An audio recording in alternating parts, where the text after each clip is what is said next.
Hello, my dear student. Once again, welcome back in your best channel, MS Coaching Institute.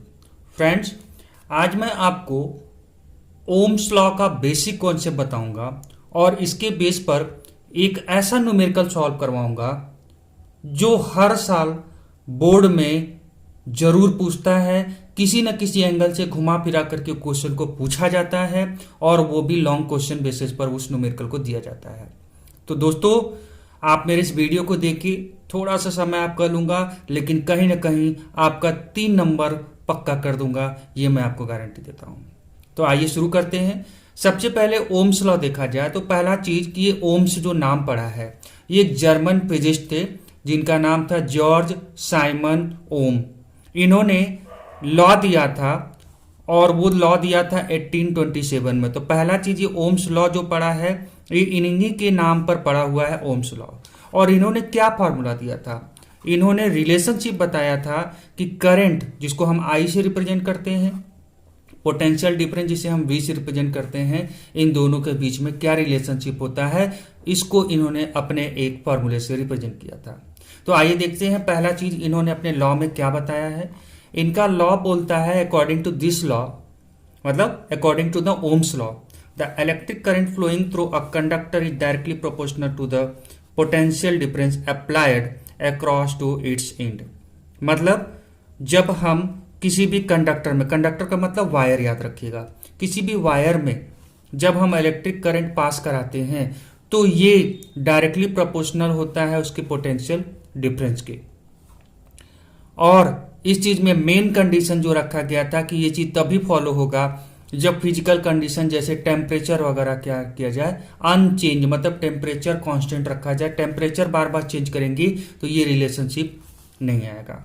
अब इन्होंने दो चीज के बीच में डायरेक्टली रिलेशनशिप बताया, पोटेंशियल डिफरेंस और करंट आई के बीच में।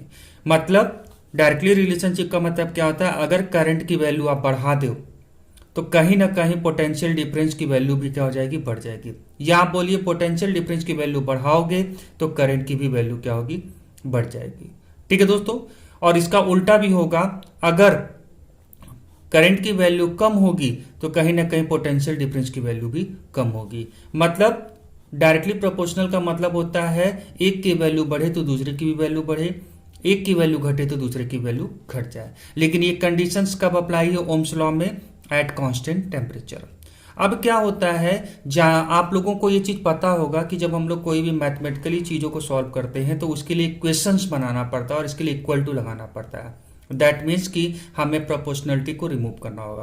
प्रोपोर्शनलिटी को हटाने के लिए हम इक्वल टू जब लगाते हैं तो वी और आई तो पहले से है, यहां पर एक कांस्टेंट यूज करते हैं जिसे हम आर कहते हैं, और ये क्या है, कांस्टेंट रेजिस्टेंस है। रेजिस्टेंस आपको पता होगा दोस्तों, रेजिस्टेंस का मतलब जब किसी भी वायर में करंट फ्लो होता है तो करंट फ्लो को जो अपोज करे, करंट फ्लो के आगे बढ़ने से रोके, उस तरह की कंडीशंस को हम रेजिस्टेंस कहते हैं। ठीक है दोस्तों। अब इसे आप इस एंगल से भी समझ सकते हैं कि V, पहला चीज ओम्स लॉ के अकॉर्डिंग ये इक्वेशन जो बना ये आप याद कर लीजिएगा, V is equal to I into R. अगर आप इसी को लिखना चाहें तो V अपॉन आई, ये मल्टीप्लाई में आई है यहाँ पर, इसे आप यहाँ लाएंगे तो डिवाइडेड में हो जाएगा। तो V अपॉन आई का वैल्यू हमेशा कांस्टेंट आता है और वो कांस्टेंट वैल्यू क्या है, रेजिस्टेंस R। मतलब V और ओम्स लॉ के अकॉर्डिंग V और I का रेशियो हमेशा कांस्टेंट वैल्यू लाएगा और जो R को मतलब रेजिस्टेंस को रिप्रेजेंट करेगा। अब इसी चीज को मैं बोल रहा था कि इसी चीज को जस्टिफाइड करने के लिए जो न्यूमेरिकल हर साल पूछा जाता है, मैं आज आपको उसी न्यूमेरिकल की तरफ लेकर के चल रहा हूं और आप इसे देखिएगा और ये जरूर याद रखिएगा, 3 नंबर का क्वेश्चन आपका यहां पर फिक्स होने वाला है। The values of current I flowing through a conductor for the corresponding values of potential difference V are given. ये देखिए यहां पर वैल्यू दिया हुआ है कि करंट आई की वैल्यू और पोटेंशियल डिफरेंस जो वोल्ट में है, करंट की वैल्यू को एम्पियर में नापा गया है, उनका रेशियो दिया हुआ है। मतलब करंट जब 0.5 है तो वोल्टेज 2 वोल्ट का है, जब करंट 1 एम्पियर का हो रहा है तो उसमें पोटेंशियल डिफरेंस 2 वोल्ट का हो रहा है। इस तरह से ये वैल्यू दिया हुआ है। बोल रहा है calculate the resistance of that register and plot a graph between the V and I. तो सबसे पहले आप इस चीज को समझिएगा, अगर हम ओम्स लॉ के अकॉर्डिंग इसे सॉल्व करेंगे तो v और i का रेशियो मतलब v अपॉन i का रेशियो जब भी करेंगे तो सबकी वैल्यू सेम आने वाली है, कांस्टेंट आने वाली है और वो r को रिप्रेजेंट करेगा। अब जरा हम इसे भी प्रूव करते हैं। और एक चीज और अंदाजा आप लगा लीजिए, अगर r की वैल्यू सेम आ रही है हर केसेस में सेम आ रही है, इसका मतलब ग्राफ जो v और i के बीच बनेगा वो स्ट्रेट लाइन बनेगा। तो आइए इसे हम देखते हैं करके। यहां पर मैंने पोटेंशियल डिफरेंस जो वोल्ट में है वो और करंट जो आई है एम्पियर में, ये वैल्यू जो क्वेश्चन में दिया था मैंने नोट कर लिया है। हमें ऑलरेडी पता है कि V is equal to I R होता है और जब हम V अपॉन आई का रेशियो निकालेंगे तो एक कांस्टेंट वैल्यू आएगी जिसे हम रेजिस्टेंस कहते हैं। रेजिस्टेंस को हम यहाँ ओम में मेजर करेंगे। तो आइए करके देखते हैं कि करके सबके वैल्यू को। फर्स्ट वाले के लिए V का वैल्यू, V क्या है 2 है और नीचे में I की वैल्यू कितना दिया हुआ है 0.5 दिया हुआ है। ठीक है, आप इसे निकालेंगे तो इसे कैलकुलेट करके आप देख लीजिएगा। यहां पर हम ऊपर में इसको डेसिमल पॉइंट हटाने के लिए 10 से मल्टीप्लाई करेंगे तो ऊपर में 20 हो जाएगा और नीचे 5 हो जाएगा। तो कितना आ जाएगा 5 4 जा कितना आया 4 ओम आ गया। सेकेंड वाले केस के लिए देखते हैं। सेकेंड वाले केस के लिए V का वैल्यू है 4 और करंट की वैल्यू है 1, तो सीधी सी बात है यहां पर कितना आ जाएगा 4 ओम हो जाएगा।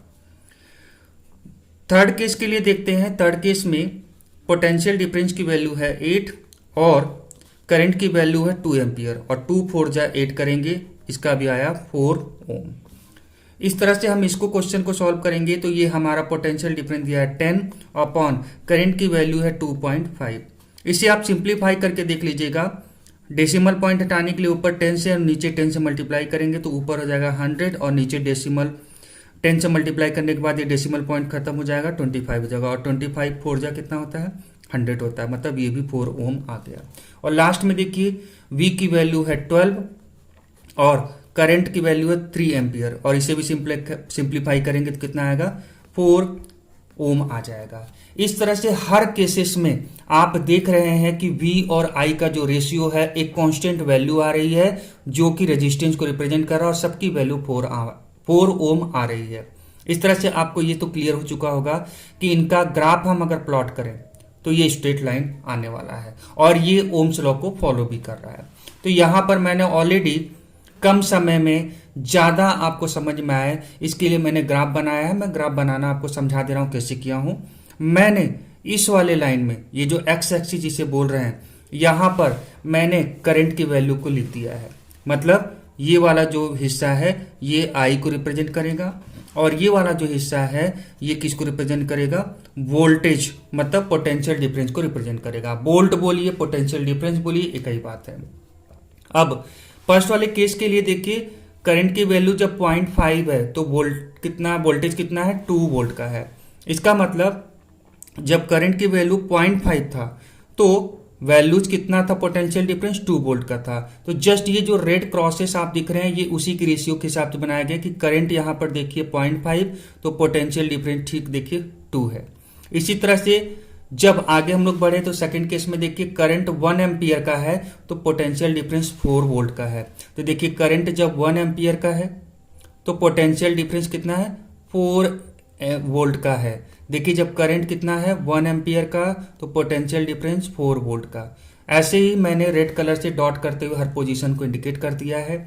देखिए यहां पर जब करंट 2 एम्पियर का है तो पोटेंशियल डिफरेंस 8 वोल्ट का आ रहा है। जब करंट देखिए यहां पर 2 एम्पियर का है तो पोटेंशियल डिफरेंस कितना आ रहा है 8 का आ रहा है। इसी तरह से मैंने सबके वैल्यूज को रख दिया हुआ है और 1 बाय 1 रेड कलर से ये जो इंडिकेशन है ये उन पोजिशन को इंडिकेट कर रहा है और जब आप इन्हें मिलाएंगे तो देखिए एक स्ट्रेट लाइन बन करके आ रहा है। और क्वेश्चन में आपको यही पूछा था कि आप रेजिस्टेंस की वैल्यू बताइए जो हम लोगों ने कैलकुलेट किया हुआ है और इनके बीच का ग्राफ कैसा बन रहा है एक स्ट्रेट लाइन बन रहा है, मतलब ये ओम्स लॉ को फॉलो कर रहा है। ठीक है दोस्तों, तो आई होप सो कि ओम्स लॉ क्या होता है, किस तरह से इसे यूज करते हैं, ये आपको क्लियर हो चुका होगा। और अगर आपको कहीं ना कहीं लग रहा है कि ये वीडियो आपके काम आया है तो दोस्तों आप हमें कमेंट्स के थ्रू जरूर बताएं और हमारे वीडियो को लाइक जरूर करें और साथ में मैं आपसे रिक्वेस्ट करना चाहूँगा कि अगर आपने हमारे चैनल MS कोचिंग इंस्टीट्यूट को सब्सक्राइब नहीं किया है तो सबसे पहले आप सब्सक्राइब बटन को क्लिक कर लें। Thank you so much for watching this video and have a nice day.